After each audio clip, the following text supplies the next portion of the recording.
of the traits writing process is voice.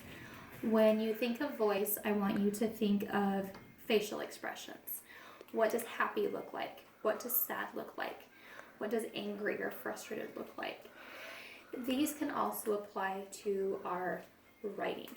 A reader should be able to hear your voice or your attitude about your writing through your written word.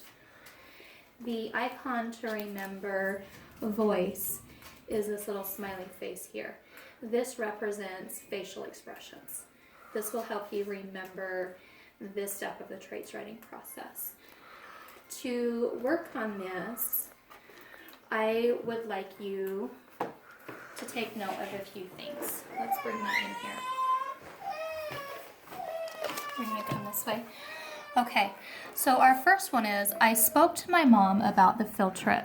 This sounds pretty bland, but if we add a little bit more detail, we stretch those verbs, it makes our writing more exciting. It gives us more voice.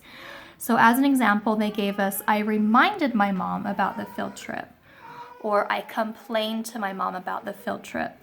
These verbs give us a whole different feeling to what we are writing and what we are saying.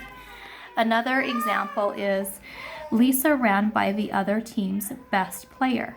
This is kind of bland. We could add better verbs and say Lisa exploded past the other team's best player, or she thundered past the other team's best player. These examples are kind of passive. They don't give us a whole lot of detail and are kind of boring.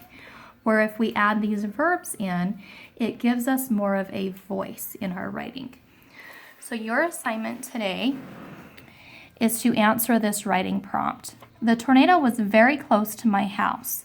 It was windy and loud. It made me nervous. I was scared. How could we rephrase this statement to make it more exciting, to capture your audience? Think about that, and I would like you to write 3 to 5 good sentences. Make sure you use swag that we talked about.